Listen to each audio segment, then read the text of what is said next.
এই ফ্রেন্ডস ক্যাফেতে ডিনার করেছি, আর কাকারা এখন ঘুমিয়ে পড়বে। কাকাদের সাথে আমিও এখানে ঘুমাবো টেন্ট নিয়ে। নাম কি তোমার কাকা? আমার নাম হচ্ছে বাপন ভৌমিক। বাপন ভৌমিক। ভৌমিক, আচ্ছা। আমি তাহলে এখানে ঘুমাই। হ্যাঁ ঘুমাও। নিচ্ছি ভাই। তো এটা হচ্ছে খামারগাছি জিরাট। নবদ্বীপ থেকে এখনো, নবদ্বীপ কত কিলোমিটার এখান থেকে? নবদ্বীপ? হ্যাঁ, নবদ্বীপ ধরো এখান থেকে মোটামুটি 50। 50। নবদ্বীপ। নবদ্বীপে আপনার বাড়ি? নবদ্বীপের কোথায়? আমার হচ্ছে নবদ্বীপে গুচাপাড়া। আচ্ছা, না আমি তো কৃষ্ণনগর হয়ে বেরিয়ে যাবো। না না, গুয়াহাটি শিলিগুড়ি। গুয়াহাটি শিলিগুড়ি? হ্যাঁ, শিলিগুড়ি হয়ে গুয়াহাটি যাবো। ওই তো কৃষ্ণনগর গেলে তো আপনাকে রেলগেট পার করে ব্রিজ পার করতে হবে। হ্যাঁ, ওদিক দিয়ে ধরে দিয়ে বহরমপুর। হ্যাঁ বহরমপুর হয়ে যাবেন। ঠিক আছে। তো এই গাড়ি নিয়ে হ্যাঁ, আসছেন কোথা থেকে? আমি আসছি ঝাড়গ্রাম। আইগ্রাম? ঝাড়গ্রাম ঝাড়গ্রাম। আইগ্রাম থেকে? হ্যাঁ, মোটামুটি যেতে পারে শিলিগুড়ি কাল কত পৌঁছাবেন? কালকে পৌঁছে যাবো। ওই বিকেল বিকেল হতে পারে। তো নবদ্বীপ থেকে মোটামুটি 50-55 কিলোমিটার দূরে, জমিনের মাঝখানে রোড সাইডে। এখানে থাকবে তো চার হোক, এটা খোলাই থাকে, অসুবিধা নেই। ঠিক আছে, ওটা ট্রেনে দেবো দরকার পড়লে। টান তুলে আমাদের খোলাই থাকে। আচ্ছা, এই ধান জমির মাঝখানে এই ক্যাফেটা, সুন্দর পরিবেশ।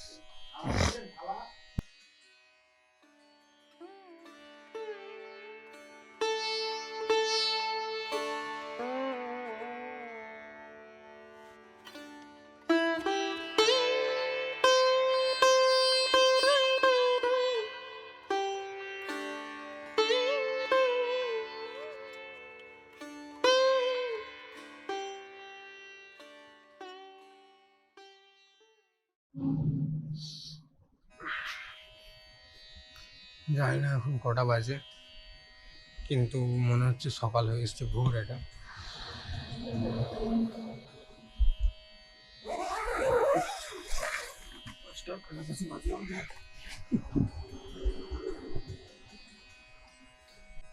এদিকে হচ্ছে নবদ্বীপ, 50-55 কিলোমিটার রাস্তা। রাতে ওইখানে সামনে ট্রেন লাইন, প্রচুর ট্রেনের আওয়াজ, আর গাড়িগুলোর কি গতি। যাই হোক, এখন তাড়াতাড়ি ট্রেন গুছিয়ে নিতে হবে। মোটামুটি পুরোপুরি সকাল।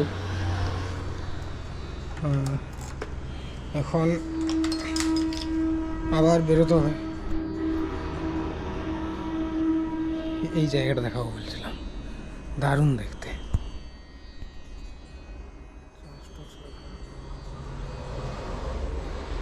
মাঝখানে আর পাশে ওই যে একটু দূরে ট্রেন যাচ্ছে, জানি না দেখা যাচ্ছে কিনা, শুধু ওইখানে ট্রেন লাইন, এখানে রোড ধারের জন্য। ওটাও মনে হচ্ছে ট্রেনই লাইন। এই হচ্ছে ওই রেস্টুরেন্ট।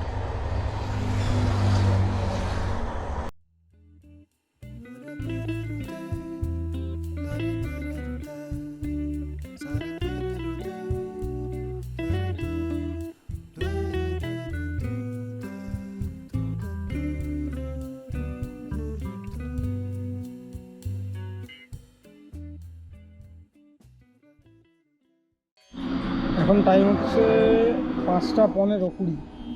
তো আমরা এখন এখান থেকে বেরিয়ে যাবো খামারগাছির থেকে। জায়গাটার নাম মনে থাকছে না, এখানে লেখা আছে, দেখে দেখে বলছি।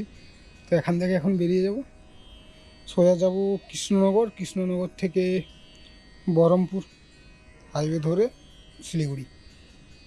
ব্যাস, যত তাড়াতাড়ি সম্ভব রোদ পড়ার আগেই বহরমপুর ক্রস করে নেবো ভাবছি। এত রোদ পড়লে ওগুলোতে ট্রাফিক হয়, তোমার কালিয়াচক বলো, আরও দু একটা জায়গা আছে, তো ওগুলো আমি রোদটা অ্যাভয়েড করতেই চাইছি। আর এই হচ্ছে ভিউ যেখানে ছিলাম কালকে আমি।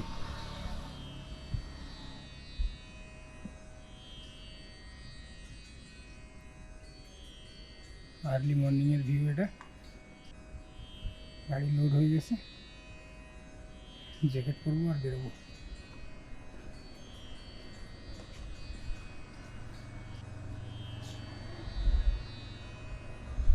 তো চলি, রাস্তায় দেখা হবে। বাই।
মোটামুটি 15-20 কিলোমিটার চলে এসেছি। আর ফিল ছিল না, ফিল আপ করলাম আর ব্রেকফাস্টও করে নিয়েছি। ফারাক্কা এখান থেকে 80 কিলোমিটার, আর এখন বাজে হচ্ছে 9টা 10-12 এর মধ্যে। তো দেখি খাওয়াটা কতক্ষণ নিয়ে যাবে। এর মধ্যে ডাইভারশন আছে, অনেক রাস্তায় পেয়েছি অনেকটাই।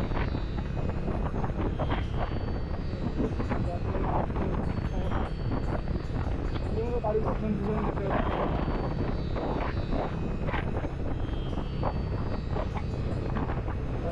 কতক্ষণ থাকে ওটাই দেখতে হবে। এখানে ব্রেকফাস্ট করলাম। ওখানে আমি দোকানদার ভালো ভালো জিজ্ঞেস করি বিরিয়ানি কোথায় কোথায় পাবো। সারাক্ষণ বলছিল বিরিয়ানি হবে, খাওয়াটা আগে ভালোই দেখি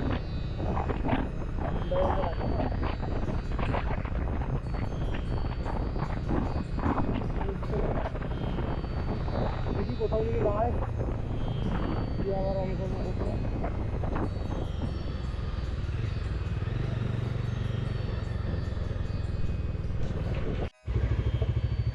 সাড়ে আটটার জনের মধ্যে আছে।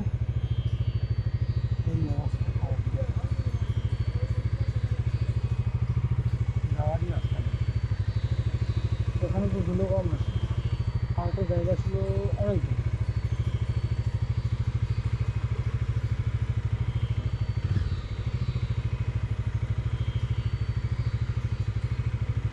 গাড়িটা না এখানে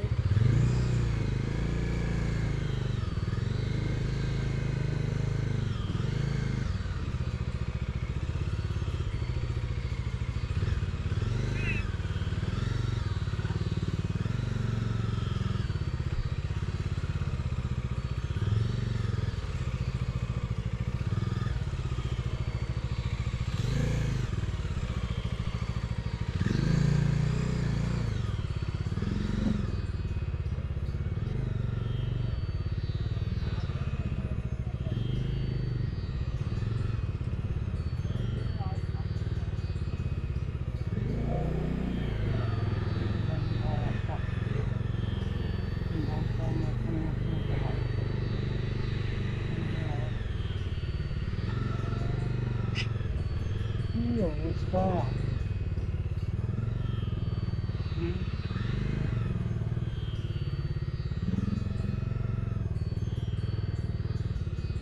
ভয়ঙ্কর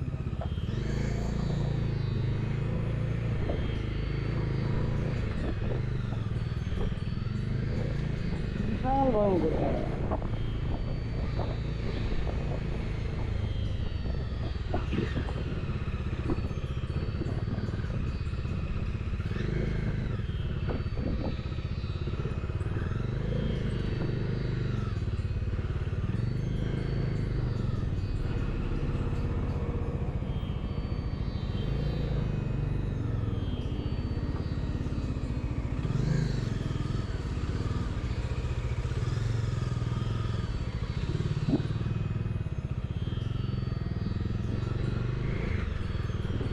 আসলে এখানে জ্যামটা কিসের জন্য?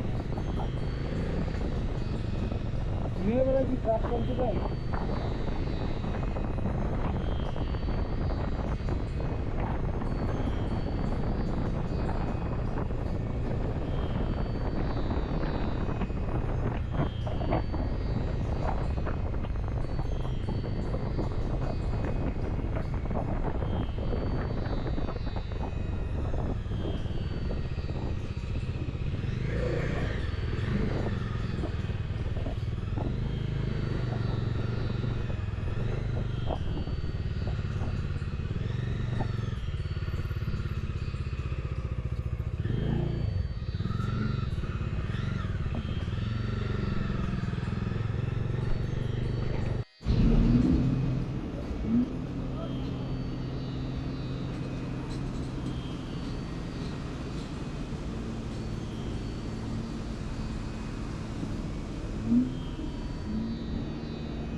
আমাকে দেখাই যাচ্ছে না।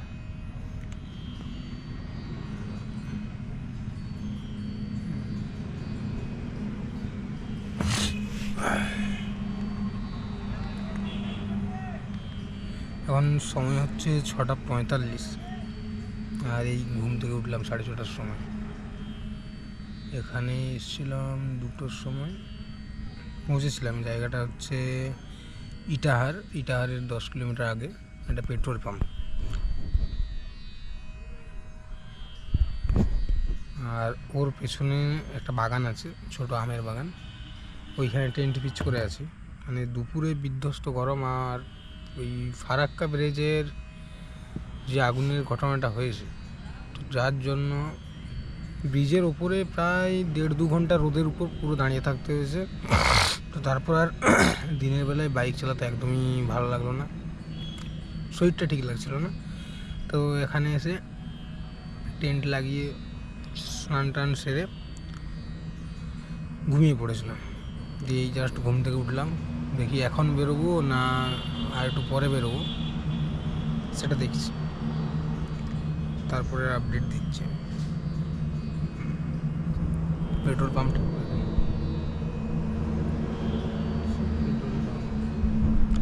আমি এসে রেকর্ডিং করেও ভাবছিলাম, কিন্তু এতটাই খারাপ লাগছিল, মালদা ঢুকলাম, মালদা পেরিয়ে এলাম, কোনো রেকর্ডিং করিনি। গরমটা প্রচুর ছিল। আমি ব্রিজের ওখান থেকে ক্যামেরা খুলে ব্যাগে দিয়েছিলাম। মানে জ্যাম, মানে ফারাক্কা ব্রিজের 5-6 কিলোমিটার, 5 কিলোমিটার হয় আই থিঙ্ক, 5 কিলোমিটার আগের থেকে জ্যাম। বাইক নিয়ে যাচ্ছে, আমিও নিয়ে গেলাম সাইডে করে। ব্রিজের উপরে গিয়ে দেখি মানে ট্রাকটাকে নেভাচ্ছে, মানে নেভানো শেষ হয়নি। দিয়ে ওদের যে আবর্জনা ছিল ওগুলো সরালো, ওদিক থেকে কিছু লোককে ছাড়লো যারা পায়ে হেঁটে আসছে, এদিক থেকে কিছু লোককে ছাড়লো যারা পায়ে হেঁটে আসছে।